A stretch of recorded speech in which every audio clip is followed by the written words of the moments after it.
السلام عليكم ورحمة الله وبركاته. عاملين ايه واخباركم ايه؟ انتوا عاملين ايه دلوقتي؟ بسم الله ما شاء الله، لا حول ولا قوة الا بالله. صلوا على النبي يا جماعة. حطينا الحلة وحطينا السكر ودي المية اهي، وهنعمل العقد بتاع السكر. شربات شربات السكر دوت لايه؟ للقطايف، للحلويات يعني معظمها. يعني هي عملت كيلو بنتي، ودي كيس الفانيليا اهو. ده كنت جايباه كيسين معاه. كيسين فانيليا اهو، فضيتهم. ده قولوا الدعاء ده حلو قوي على فكرة. الدعاء دوت ولقيت بتيسير الحال بإذن الله ولقيت والرزق. ولقيت اسمه ده كيس فانيليا تاني كان عندي مركون، رحت حطيته كمان. اهو الحمد لله. صلوا على النبي يا جماعة. معلش بقى ما طلعتلكمش بالمقدمة عشان تعبانة والله، مش قادرة والله، ما قادرة. ده تاني فيديو اهو. دلوقتي طبعا السكر غلي، وفي الريمة كده شالتها بنتي عشان يبقى السكر صافي كده. وانا اقول لي بشيلها عشان دوت السكر دوت تومين.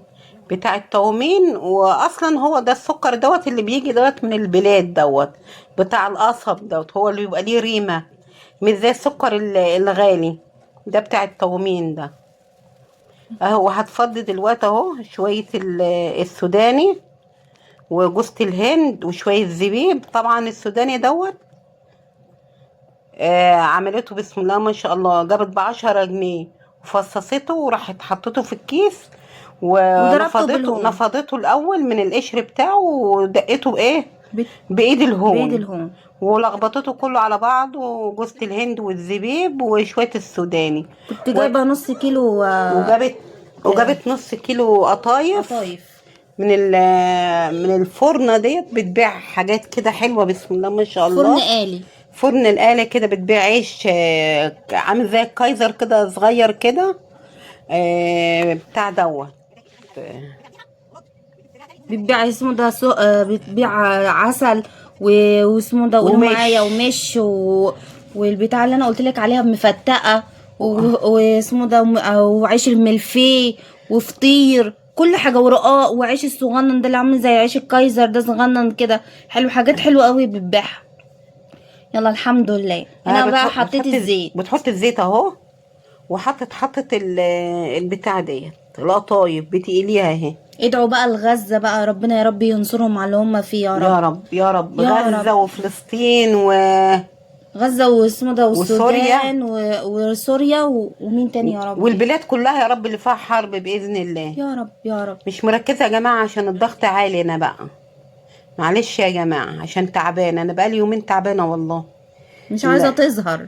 اللي كمان الضغط عالي وضربات القلب عندي سريع، عشان انا ايه، عندي جلطة على دماغي بقالها شهر كده، وباخد لها العلاج والحمد لله. الحمد لله يا رب. يلا الحمد لله على اللي يجيبه ربنا ربنا. يشفي كل مريض يا رب. ويا رب يشفي كل مريض بإذن الله. طبعا اهي قربت تتحمر، وبعد كده بتقلبها اهي، وبعد كده لما تتحمر شوية كده بقى التحميرة الحلوة هتطلعها. حقكم عليا اللي انا ايه بسرع الفيديوهات عشان ايه ما تبقاش كتيرة قوي واهي المدة بتاعتها. بتطلعها اهي. الحمد لله على يا فكرة جماعة. الزيت ده انا بستخدمه تاني، بصفيه وبستخدمه تاني للحلويات مش برميه. بنصفيه بعد ما بيبرد في بطرمان بتاع مربى نضيف، بيكون مصفيينها والزيت وحاطينه نضيف، بنستعمله وبنحطه في التلاجة ونستعمله بعد عارفين كده. ازازة الزيت كمان بكام؟ ب75 جنيه. وهو الحمد لله. الحمد لله يا جماعة، الحمد لله. انا طالعة انا وبنتي عشان مش قادرة اتكلم، بتتكلم برضو معايا يعني عشان مش قادرة، عشان والله تعبانة، والله تعبانة. حطوا لي بقى لايك واشتراك وتعليق.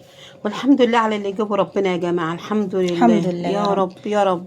يا رب. ادعوا لي ربنا يشفيني يا رب، يا رب يا رب. عشان الضغط يعلي فجأة كده، جاب لي جلطة على دماغي. طبعا انا اصلا جسمي معرض للجلطات، انا كذا مرة تجيني جلطة على قلبي، وبعد كده قبل كده جاتني جلطة على دماغي، وبعد كده جاتني في مرة ذبحة صدرية، وبعدين جاتني جلطة تاني. الحمد لله على يجيب ربنا. الحمد لله. دلوقتي اخر حطة ديت اهي والله بشيلها اهي والله والحمد طعمها لله. زي العسل. وحلوه هي بعد ما عملناها. وهسقيها لقيتها حلوه. اهي هتحطها اهي دلوقتي في الشربات، يعني بتاع دوت مش هتكمل دقيقه في الشربات وهتقوم مطلعاها عشان ما تاخدش السكر جامد، يعني عشان ما تبقاش حلوه قوي. صلوا على النبي بقى. يلا. حطوا لي لايك واشتراك فعلوا الجرس. وفعلوا الجرس واسمه ده وتعليق بقى. يلا يلا الحمد لله الحمد لله. اخر حطه اهي هشيلها اهي والحمد لله. والله احلى اهي اسمه ده فضيتها تاني وهتحطها تاني اهي، بشيلها تاني اهي. قطايف طعمها زي العسل. يلا يلا المره الجايه باذن الله اعمل لكم شوفوا وشكم جلابيه. على خير. سلام. يلا سلام عليكم.